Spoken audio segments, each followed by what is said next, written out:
co-founder along with Em and Anna of Quantum London. Delighted to be here. Whilst I do work in insurance, the way I come at this question is much more across all industries. How can we make sure the right people are engaged at the right time on how new technologies can have impact? And also very importantly, because I know a number of you have mentioned blockchain, how can we avoid moving too early? Because I think blockchain did itself a disservice maybe 3 or 4 years ago by sort of implying it was going to change the world. And it may, but it wasn't doing it to the timelines that were promised. So one of the things I'm keen in all these quantum computing conversations is that we don't overpromise. It's very expensive from a sort of time and brain power point of view to get executives to engage on complex new technologies.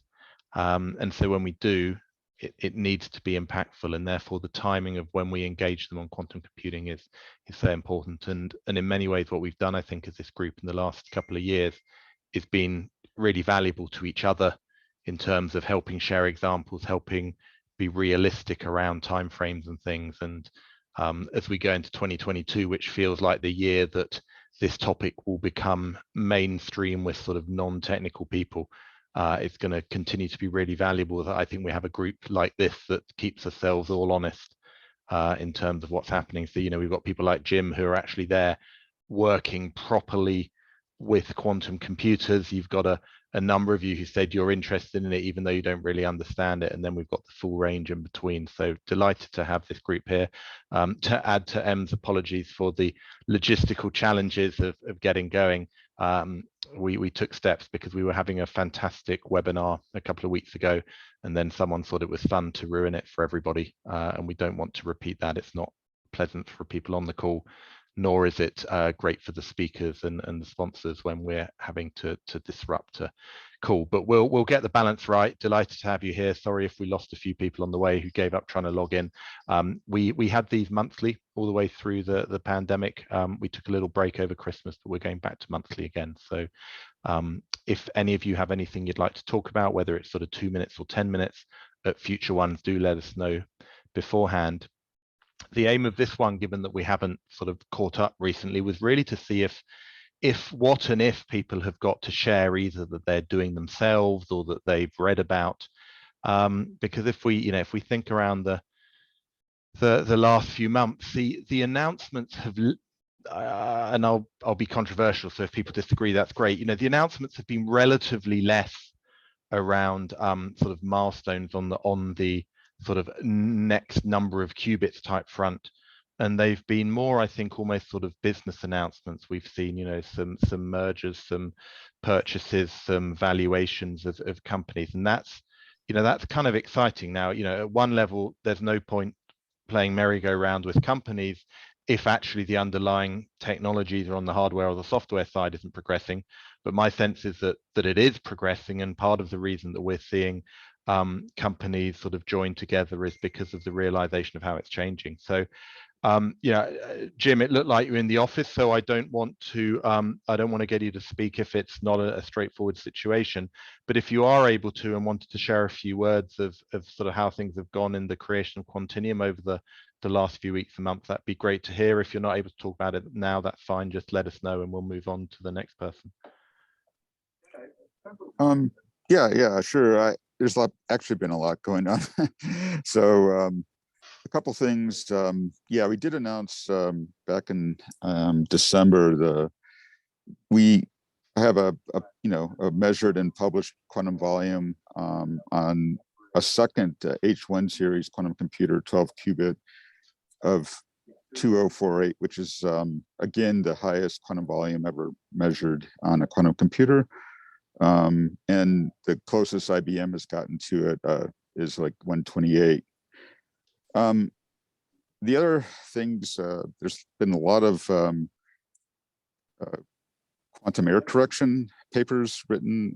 They were mainly around the Q2B conference in San Jose, California. In December, there's several things that people can look at there.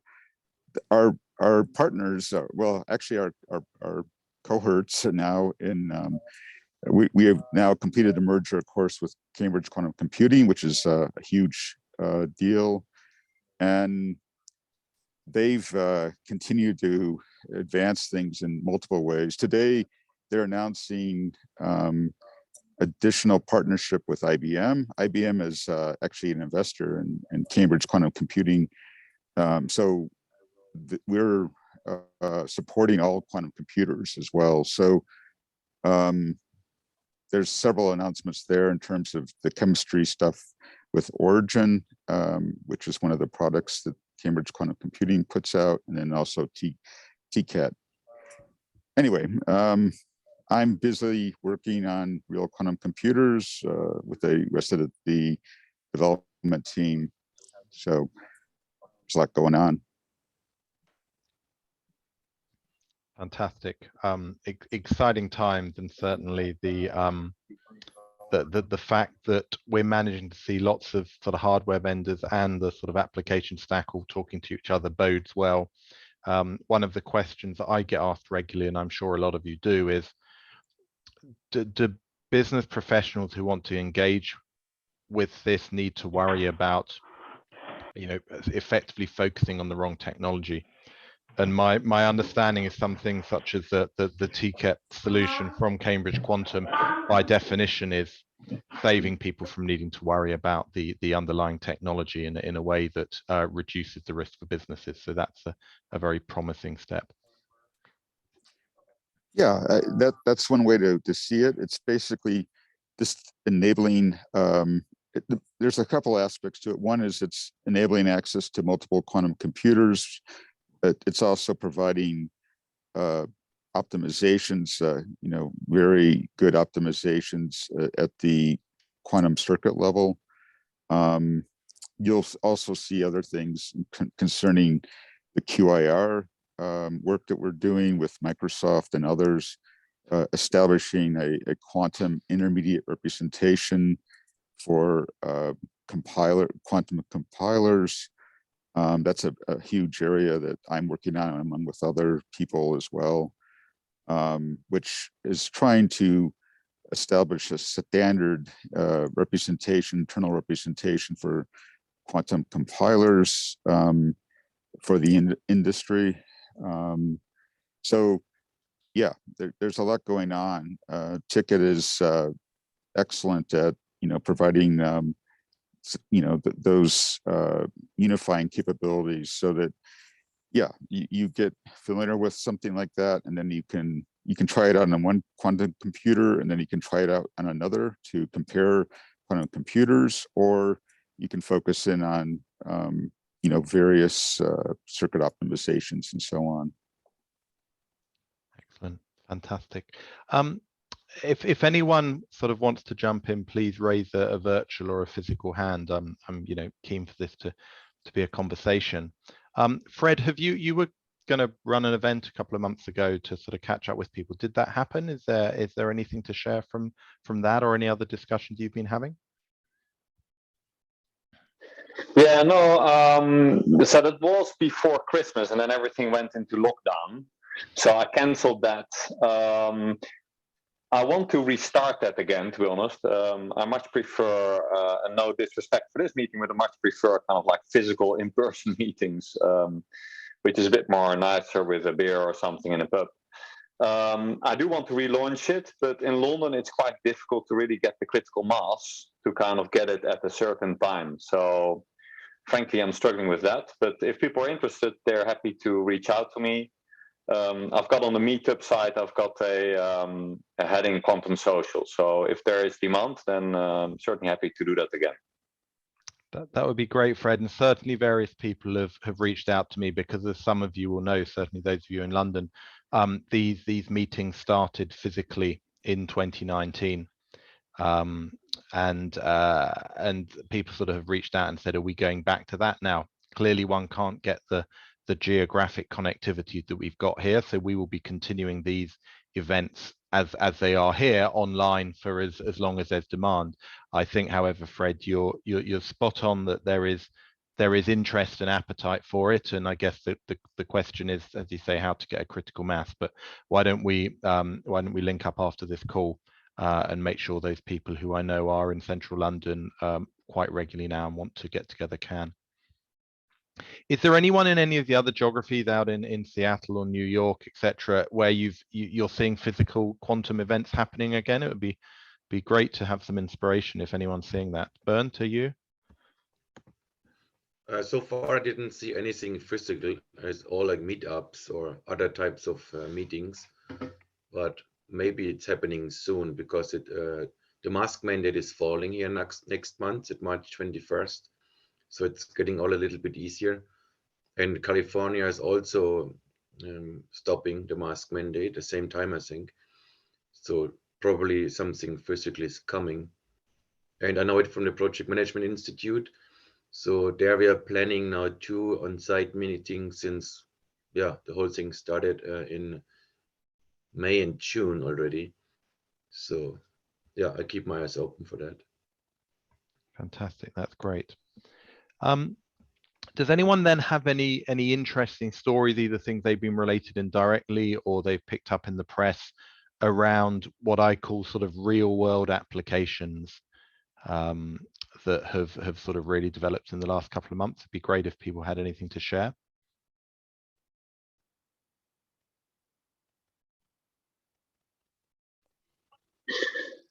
I read an interesting article. I can share that on the chat.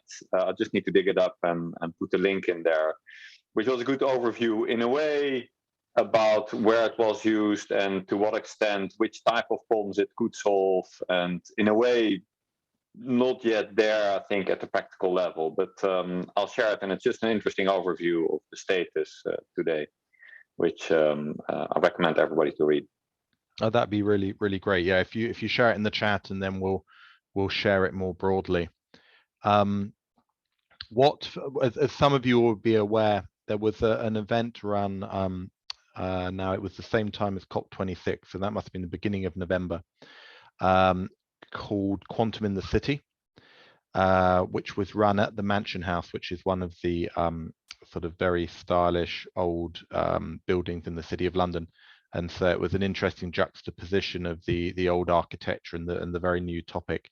And there was a number of panels there, physical, virtual, and hybrid, that that talked about a range of applications. And I guess two things struck me. One was that a lot of what was being discussed in sort of the 11th month of 2021 was in some ways the same as what had been discussed for the previous sort of 12 or 18 months, almost exactly as you said, Fred, ideas that were almost there but not quite there.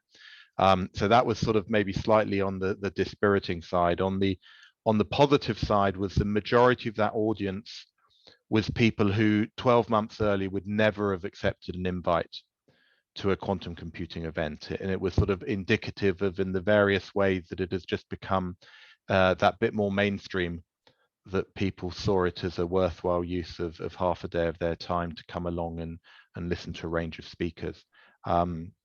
I think the fact that it was done in a high profile location, it was introduced by the Lord Mayor of London, was also very helpful for sort of saying, look, this isn't some weird sort of geeky deep tech. It is actually something that is of relevance in a more mainstream type way. So I look forward to sort of trying to understand how those people, those CEOs, those CROs, those CFOs who are attending can continue to engage with this topic. Something I can share about what's happening here in Italy, because it's Quantum London where I started, but I actually in Italy at the moment, where I moved 1.5 years ago. One of the major universities is called Politecnico di Milano. They've just started they call Observatory, which I think it translates into what's the word in English? Observatory, like, probably. Observatory, yeah. So it's bringing together some vendors, but also some potential companies on the demand side, bringing them together to look at the topic. And it's both state of the market, topics around how we bring it closer to industrializing the technology. And there is a number of companies there. There is Enel, which is a big power supply company. there are a couple of big banks, big Italian banks, also my company, which is Generali, is taking part to this observatory. So yeah, that's clearly, just to on Paolo's point, there's clearly increased interest. People who would have not been interested last year, probably they are this year. And this observatory is just a bit of a proof point on that. Thanks, Em. Bernd, your hand is up. Yeah, I have a couple of examples from Germany. They're not too new anymore. So there were, technically, I saw 3 big ones. I'm observing that market a little bit closer because I'm from Germany in general. So in Jülich, there was a Quantum Onela launched with 5,000 qubits. There was a big event. It's in a very much West Germany, almost the French border. And then University of Stuttgart and I think Fraunhofer Institute and a couple of others, they are doing something in the University of Stuttgart area. And then there is also a Quantum Valley was launched in Munich. So it's also a big thing. So like all over, the stuff is popping up. At the end, all over in Europe, if you see like France is putting a lot of money, Spain, yeah, it's happening everywhere. Austria is doing stuff. So it's quite interesting that it's happening everywhere. Quantum Brilliance, I forgot, it was a big one. It's an Australian-German startup. They want to build on diamonds. They got, I think, 22 million funding or something. So there was a pretty big one too. Yeah, and as these investments sort of start to move into 8 figures, they're great for getting people's attention. And I'm not always necessarily convinced that they're appropriate investments, but if someone's happy to make them and that increases the profile, then we all win. So that's good. Doug, you shared a couple of points. I don't know if you want to speak about them on the side of sort of the security aspect.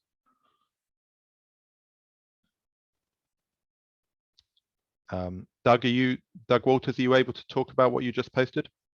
Yeah. Not a lot further, really. Basically, what's happening is I think that whilst a lot of people are interested in the business applications, the thing that's really caught people's attention is the threat that quantum poses to basically the security of the internet. Quite clearly, the cryptography, for example, but cryptography in blockchain, but also just cryptography generally, will not stand up to quantum computing and quantum capabilities. And that is considered the most fundamental thing to address.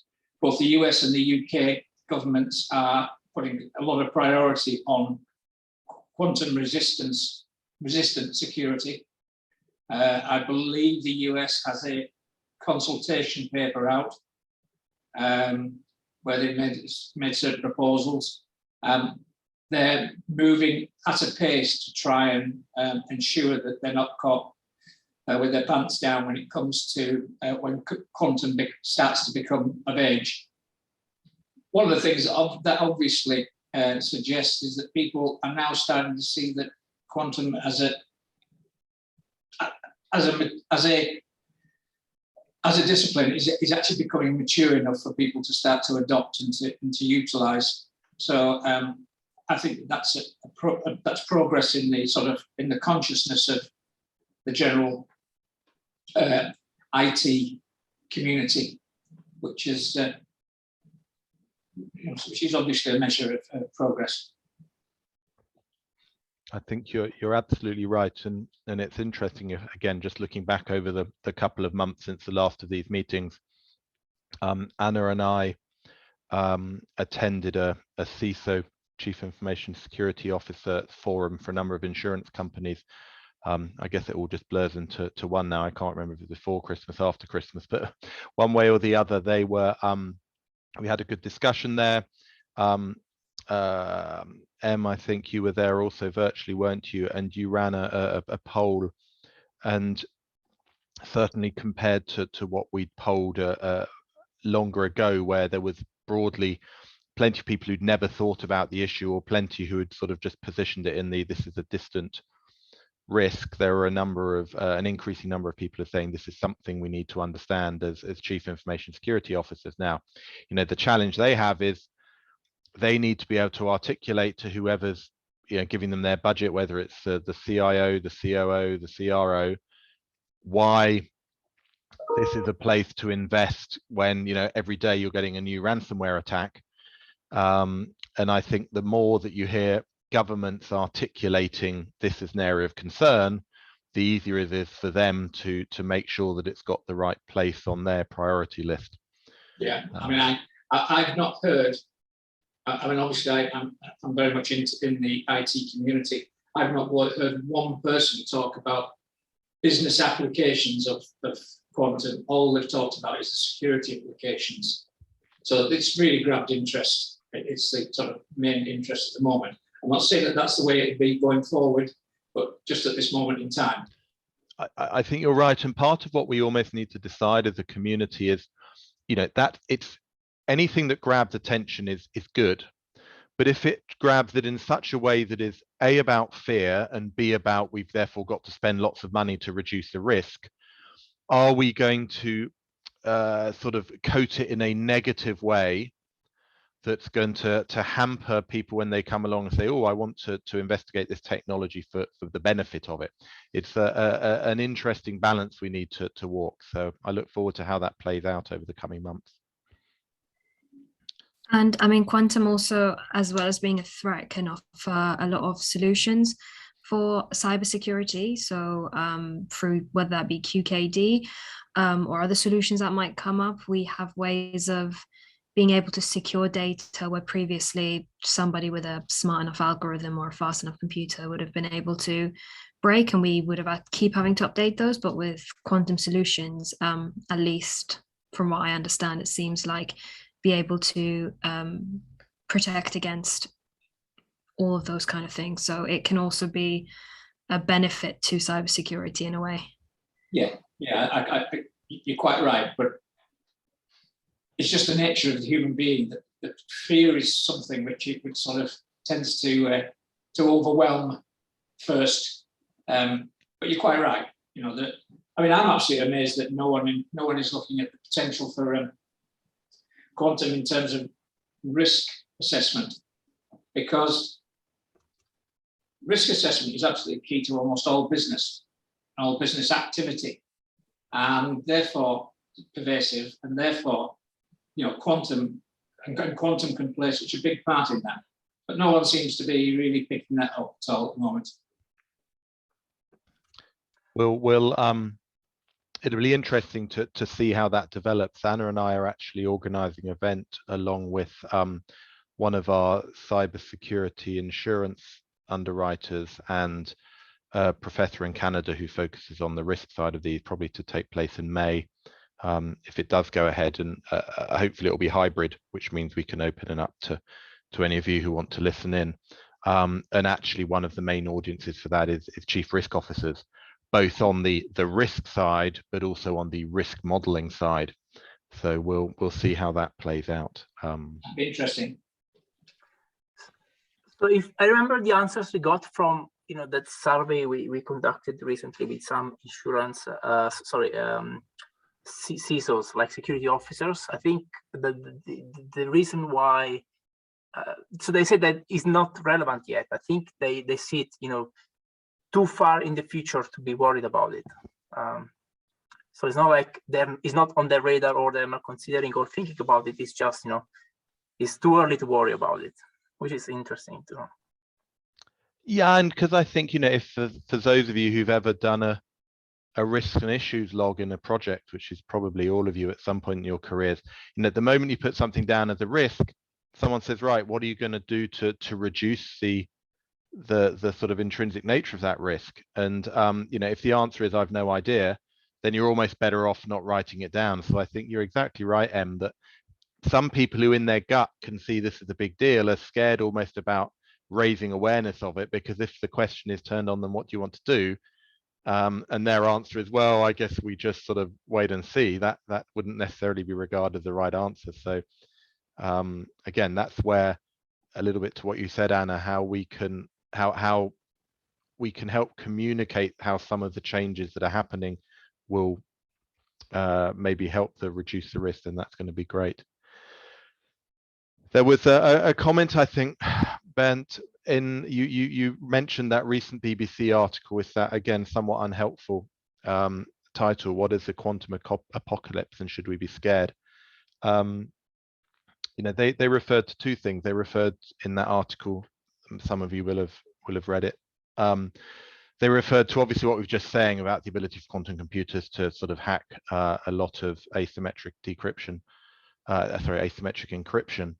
They also talked about the Harvest Today, Decrypt Tomorrow challenge, which you know is one worth mentioning for those of you who haven't come across it. Is this concept that even though quantum computers are a couple of years away at least, if not much more, from being of active use to attackers, what conceptually is a clear and present danger right now is people stealing data quietly now that has a value in 5 or 10 or 15 years time. Now, the majority of the data we produce obviously doesn't have value for very long, but there is plenty in certain industries, medical, defense, governments, etc., where if you steal the data now, you can probably do some wicked damage with it in 10 or 15 years time. And so there's a whole swathe of people actually who are more concerned about that challenge than the challenge of sort of real-time decryption of internet traffic in the future.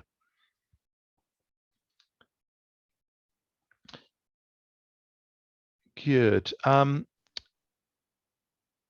Berend, I've seen you've gone off mute. Was that in anticipation of speaking? Yeah, I just wanted to talk about the same thing, this idea that the Chinese might be bulk downloading the data.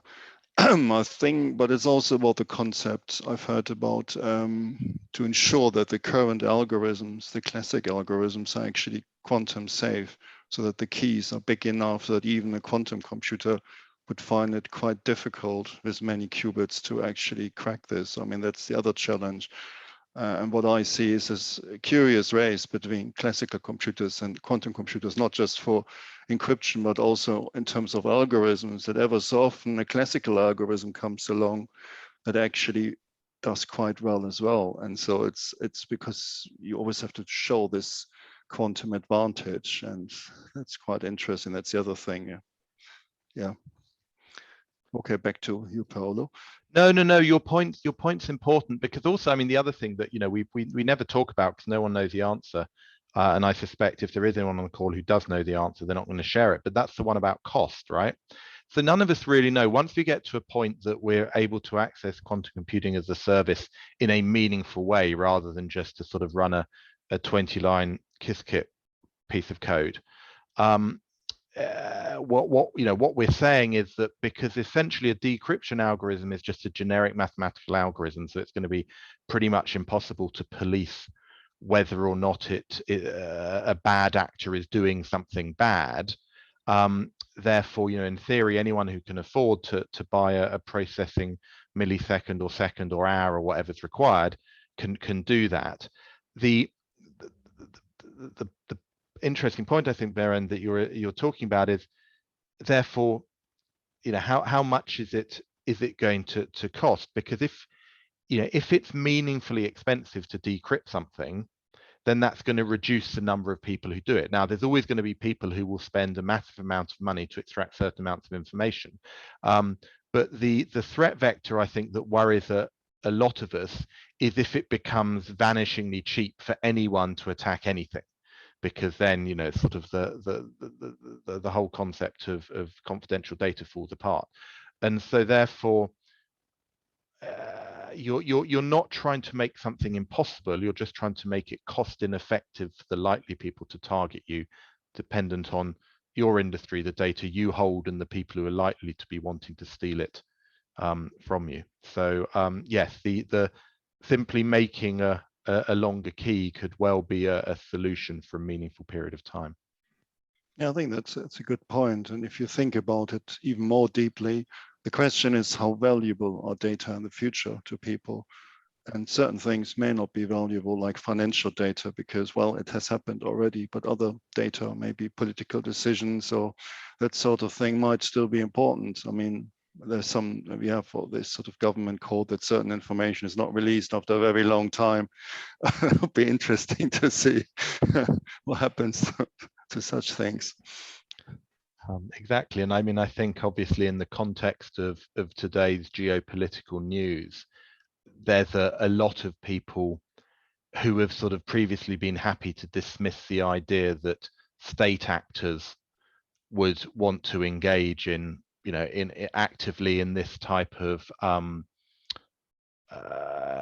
sort of cyber attacks on a large scale. I think are realizing that maybe you know, that's not the case. So you know, we're living through interesting times, and whilst, you know, Anna and I have always said we don't want the heart of what Quantum London discusses to be the sort of the threat and the decryption risks and the CISOs as our prime audience, whilst that is what's on everyone's mind, then clearly we need to be working out how to discuss that in a business friendly way.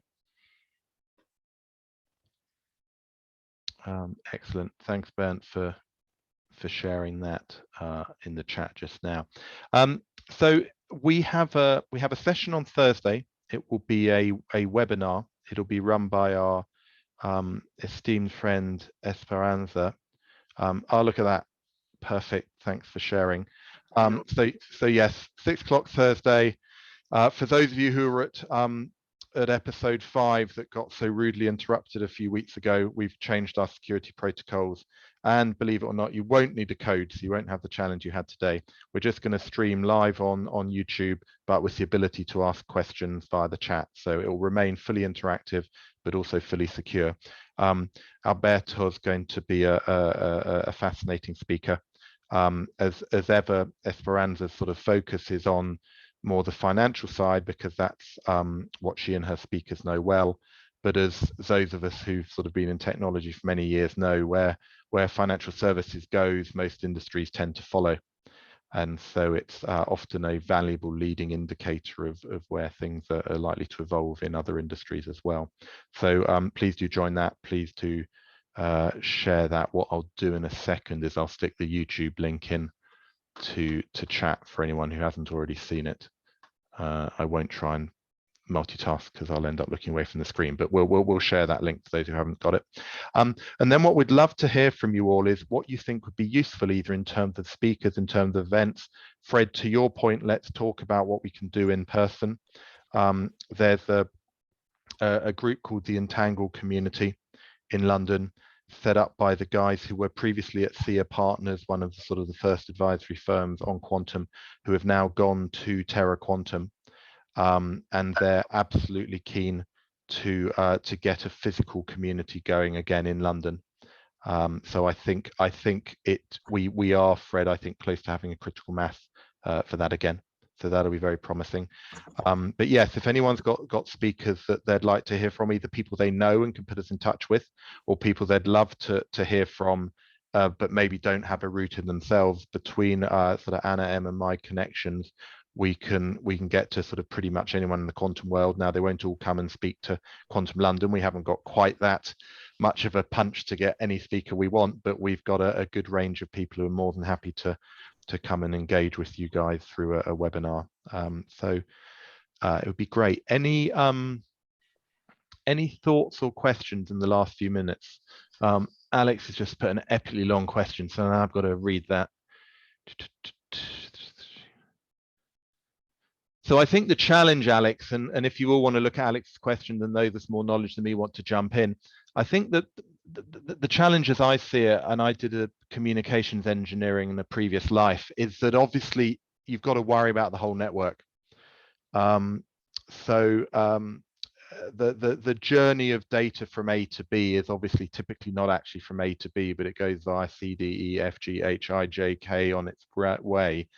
And you need to make sure that at every sort of point of its journey, both sort of the physical movement down wires or fiber optics, the how it moves sort of through the microchips and any sort of exchanges, and then how it's being encrypted and decrypted at either end. Each point there you've got risk.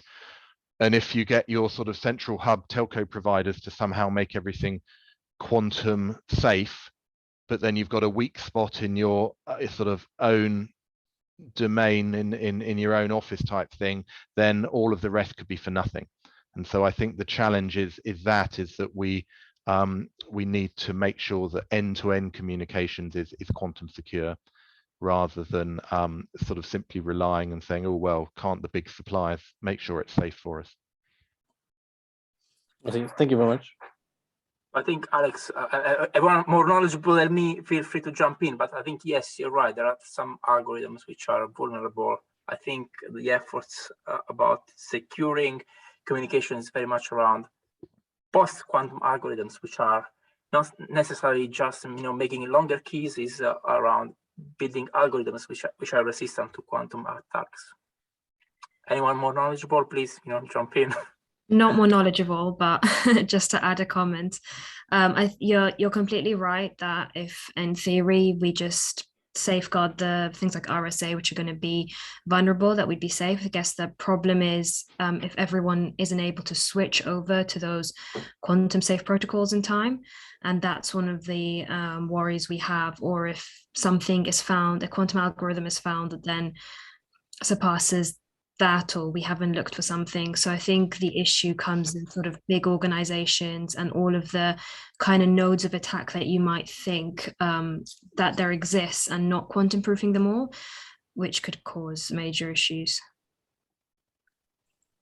Yeah, hi, this is Anuj here. I think the symmetric algorithms or symmetric key option is still actually safe. They could be actually said to be like quantum safe.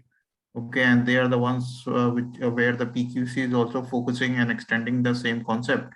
But as Anna mentioned, like the issue is still there. Like if in case somebody is actually storing all those particular confidential data, then that will be also vulnerable to the decryption in future.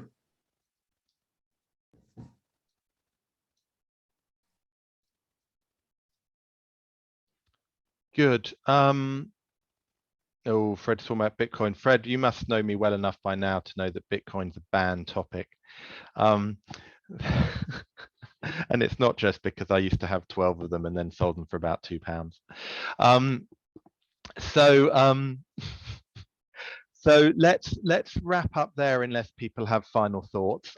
Great to see some of you again after a few months break. Great to have a few new faces. Let's continue this. I look forward to getting back to that point where we sort of have 40 or 50 people on the call, which does create challenges in terms of engagement. So we were thinking as we got to those sort of numbers in the back end of last year about how maybe we'll actually sort of break out in some virtual subgroups for parts of the discussion, then come back together. So again, I'm sure over the last 2 years, all of you will have experienced a broad range of sort of online interactions, some that were diabolical and some that were absolutely great. Please feel free to drop us a note with any that you thought were really effective ways of having these type of meetings, and we look forward to learning from that. Good luck with the quantum year ahead. For those of you who've got Bitcoin, sell. That's always my advice. Just sell now. I look forward to seeing some of you on Thursday at the webinar and many of you at this event in a month or so's time. Thank you and good night, or good day to those of you on the West Coast. Thank you. Bye. Thank you. Bye. Bye-bye. Thank you. Bye-bye.